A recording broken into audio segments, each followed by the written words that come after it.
ধুবুৰীত ৰকিবুল হুছেইন আৰু বদৰুদ্দিন আজমলৰ মাজত প্ৰতিদ্বন্দ্বিতা পূৰ্ণগতিত চলি আছে। এইখিনি সময়তে আজমলৰ বিৰুদ্ধে ৰকিৰ সমৰ্থকে ব্যৱহাৰ কৰিছে গান।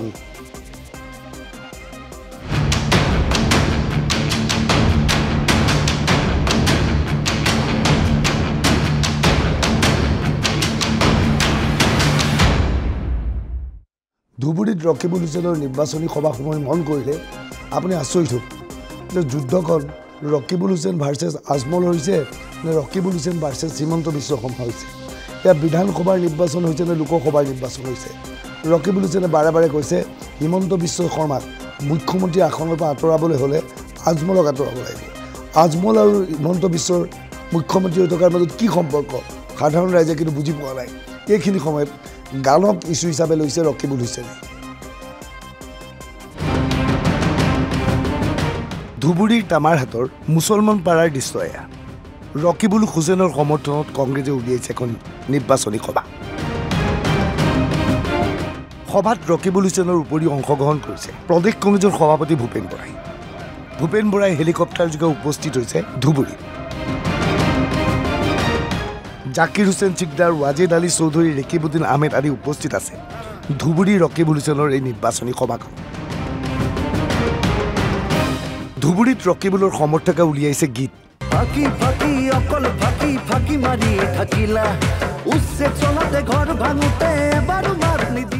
গানৰ জৰিয়তে বদৰুদ্দিন আজমলক আক্ৰমণ।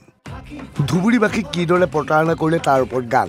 আজমল তোমাক চিনিছো আমি বহুত ভুলালা, আজমল তোমাক চিনিছো আমি বহুত ভুলালা, তলা চাবি হাই হাই তলা চাবি শেষ হ'ব আজমল ঠগিলা, ধুবুৰীবাসী আজমল তুমি কিয় ঠগিলা।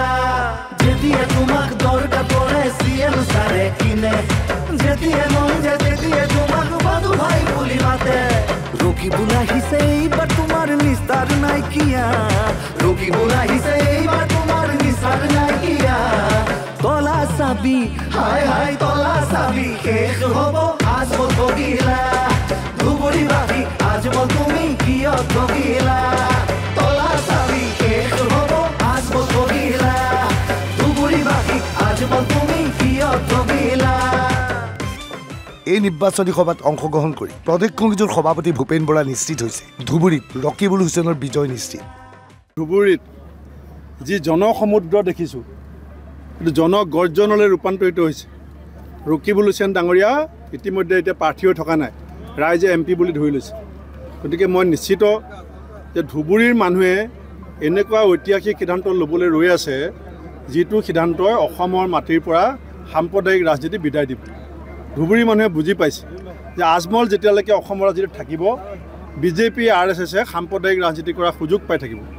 বিজেপি RSSক উৎখাত কৰাৰ সমান্তৰালভাৱে ধুবুৰীৰ মাটিৰ পৰাও তলা চাবি আমি ব্ৰহ্মপুত্ৰত দলিয়াব লাগিব। আৰু সেই কাম যে এবাৰ ধুবুৰী মানুহে কৰিব তাৰ সাক্ষী অসমৰ সংবাদ মাধ্যম আপোনালোকৰ চেনেলত গধূলা ওলাবও পাৰে নোলাবও পাৰে, কিন্তু সাক্ষী আপোনালোকেই হয়। ৰকিবুল হুছেইনে ধুবুৰীৰ তামাৰহাটত নিৰ্বাচনী সভাৰ আয়োজন কৰি থকা সময়ত অভয়াপুৰীত অনুষ্ঠিত হৈছিল AIDFৰ এখন সভা। কৰিমুদ্দিন বৰভূঞাৰ উপস্থিতিত কংগ্ৰেছৰ বহুকেইজন জ্যেষ্ঠ নেতাই এই সভাত AIDFত যোগদান কৰে। ৰকিবুল হুছেইনে মিয়াক ঘীন কৰে। মিয়াৰ সৈতে কৰমৰ্দন কৰাৰ পিছত চেনিটাইজাৰ ব্যৱহাৰ কৰে। পুনৰ অভিযোগ কৰিমুদ্দিন বৰভূঞাৰ। আসল কথাটো হ'ল ৰকিবুল হুছেইন কংগ্ৰেছ মানুহখিনি যে মানে একেবাৰে দলবদ্ধ হৈ জইন কৰি আছে তাৰ আঁৰত মূল মানুহজন হ'ল ৰকিবুল হুছেইন। তেওঁক কংগ্ৰেছবিলাকে ইমান বেয়া পায়। তেওঁ 10 বছৰ গাৰ্জেন মিনিষ্টাৰ আছিল, ইয়াতে একো কাম কৰা নাই, কৰাপশ্যনৰ বাহিৰত কেইবাটা দলাল সৃষ্টি কৰিছে। ইয়াৰ বাহিৰত কোনো কংগ্ৰেছক পাত্তা দিয়া নাই, কথা কোৱা নাই, মানুহখিনিক জ্বলা-জ্বলা দিছে। তেওঁ ইয়াতে এটা এছুৰেঞ্চ দি আছে যে তেওঁ যদি সাংসদ নিৰ্বাচিত হয় তেতিয়াহ'লে ধুবুৰীৰ ৰাইজৰ নিৰাপত্তা দিব।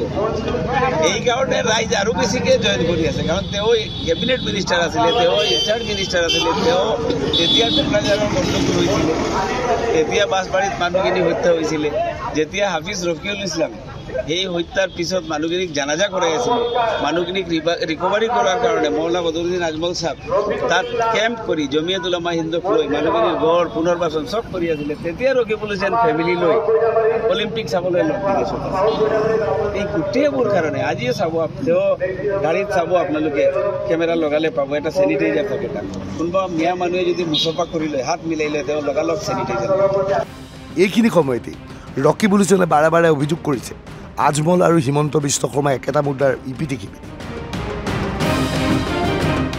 হিমন্ত বিশ্ব শৰ্মাৰ কথা মতে চলা ফুৰা কৰে বদৰুদ্দিন আজমলে কিন্তু ইয়াৰ বিপৰীতে AIDFে অভিযোগ কৰিছে হিমন্ত বিশ্ব শৰ্মাই সহায় কৰিছে ৰকিবুল হুছেইনক যিদিনা মুখ্যমন্ত্ৰী হিমন্ত বিশ্ব শৰ্মা ৰকিবুলৰ হৈ পথাৰত নামিছে কৈছে যে ৰকিবুল হুছেইন জিকিলে মই ভাল পাম আজমল জিকাটো মই নিবিচাৰোঁ ৰকিবুল হুছেইন নিজিকিলে মই ডুবি নাযাওঁ তেতিয়াৰ পৰা ৰাইজ আৰু ঐক্যবদ্ধ হৈছে যে একেলগতে হিমন্ত ৰকি জ্যোতিক পাইছোঁ আৰু শিক্ষা দিয়াৰ কাৰণে তো ভালকৈ দি দিওঁ আপোনালোকে আচৰিত নহ'ব যদি ৰকিবুল হুছেইন ডাঙৰীয়া 2.5 লাখ ভোট পায় টোটেল ভোট তথাপি আচৰিত নহ'ব ধুবুৰীত এইকেইদিন পূৰ্ণগতিত নিৰ্বাচনী প্ৰচাৰ চলাইছে ৰকিবুল হুছেইনে কিন্তু এতিয়াও যুদ্ধক্ষেত্ৰত নমা নাই প্ৰতিদ্বন্দ্বী বদৰুদ্দিন আজমল প্ৰথম পৰ্যায়ৰ নিৰ্বাচনৰ পিছতে ধুবুৰীক গুৰুত্ব দিব বদৰুদ্দিন আজমলে bureau' report NB news Rakibul হুছেইনে এক নিৰ্বাচনী সভাত অংশগ্ৰহণ কৰি চৰকাৰৰ কৰ নীতিক তীব্ৰ ভাষাৰে সমালোচনা কৰে পইচা আনিবলৈ যায় তেতিয়া 1200 টকা হৈ যায় ইণ্টাৰেষ্ট পাই সুদ পাইছিল নে নাই হিমন্ত বিশ্ব শৰ্মাৰ দিনত মূৰৰ ঘাম মাটিত পেলাই কষ্ট কৰি বেংকত টকা থৈছে ক্ৰিং ক্ৰিং ক্ৰিং কৰি সুদ কাটি 1000 টকাৰ 700 টকা হৈ যায় হয় নে নহয় কওক আগতে আলফাই বন্দুক দেখাই পেলাই পইচা লৈছিল আজি এই চৰকাৰে নকয় নেমেলি দিন ডকাইতি কৰি আমাৰ আৰ্জিত ধনৰ পৰা 300 টকা 200 টকা আপোনাৰ টেক্স কাটি লৈ যায় হয় নে নহয় কওক এই জ্বালা যন্ত্ৰণাৰ পৰা হাত সাৰিবলৈ হ'লে মুখ্যমন্ত্ৰী হিমন্ত বিশ্ব শৰ্মাক গাদীৰ পৰা আঁতৰাব লাগিব মুখ্যমন্ত্ৰী হিমন্ত বিশ্ব শৰ্মাক গাদীৰ পৰা আঁতৰাবলৈ হ'লে বদৰুদ্দিন আজমল ডাঙৰীয়াক সংসদৰ পৰা আঁতৰাব লাগিব বুজি পাইছে আপোনালোকে হয়নে নহয় ৰকিবুল হুছেইনে এই নিৰ্বাচনী সভাখনত ভাগ লৈ হিমন্ত বিশ্ব শৰ্মাক ধুবুৰীলৈ AGPৰ হৈ প্ৰচাৰ চলাবলৈ আহিবলৈ আহ্বান জনায় কিয় আহ্বান জনাইছে আপোনাৰ মুখখন দেখাৰ লগে লগে অত্যাচাৰৰ কথা মনত পৰিব একদম আপোনাৰ হাতৰ চিনত দিয়ে থাকিব লেতেৰা হৈ যাব 1 লাখ ভোট আপোনাৰ বাপুন আমি বেছিকৈ পাম নে নাপাম হিমন্ত বিশ্বক বেয়া পায় নে নাপায় মানুহে আৰু যদি তেওঁৰ সময় নাই হেলিকপ্টাৰৰ পৰা যদি মুখখন দেখাই দিয়ে তেতিয়াও আমাৰ কামত আহিব অলপ হয় নে নহয় ইমান অপ্ৰিয় মুখ্যমন্ত্ৰী জীৱনত আমি চৰকাৰী আঁচনিৰ বাবে যিসকল মহিলাই সুবিধা লাভ কৰিব বিচাৰিব তেওঁলোকৰ সন্তান দুটাৰ অধিক হ'ব নোৱাৰিব চৰকাৰে এই নিয়ম কৰিছে এই নিয়মক সমালোচনা কৰিছে ৰকিবুল হুছেইনে সেই ফৰ্মখন ইমান মোটা লিখোতে হিমন্ত বিশ্বৰ 4 বছৰ যাবগৈ এই ফৰ্ম আৰু জমা দিয়া নহ'ব এগৰাকী মানুহৰ তাত কি লিখা আছে জানে যে যি মহিলাৰ দুটাতকৈ বেছি ল'ৰা বা ছোৱালী সেই মহিলাই এপ্লাই কৰিব নোৱাৰে দুটাতকৈ বেছি ল'ৰা ছোৱালী হ'লে এপ্লাই কৰিব নোৱাৰে যদি নোৱাৰে ফৰ্ম দিয়াৰ আগত ক'ব নোৱাৰিলে নেকি কথাখিনি এই মহিলাখিনি নগ'লেহেঁতেন সেইকাৰণে মই আজি কৈছোঁ হিমন্ত বিশ্ব শৰ্মা ডাঙৰীয়া মোৰ গাঁৱৰ মহিলাগৰাকীয়ে দুটা ল'ৰা ছোৱালীতকৈ বেছি হ'লে সাধাৰণ স্কিম এটা আপোনালোকে দিব নোৱাৰে আপুনি ঘৰৰ কেই নম্বৰ ল'ৰা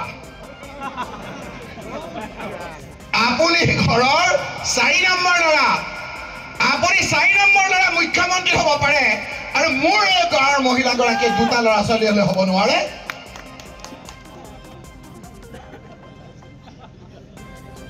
কথাটো হয় নে নহয় কোনোবাই ক'ব পাৰিব এনেকৈ যদি সঁচাকৈ আদৰ্শ নীতিৰ কথা কৈছে হিমন্ত বিশ্ব শৰ্মা ডাঙৰীয়া আপুনি ৰিজাইন দিয়ক যে মই 4 নম্বৰ ল'ৰা মহিলাসকলৰ দুটা ফলে মই স্কিম নিদিওঁ গতিকে মই চিফ মিনিষ্টাৰ নহওঁ সেইটোহে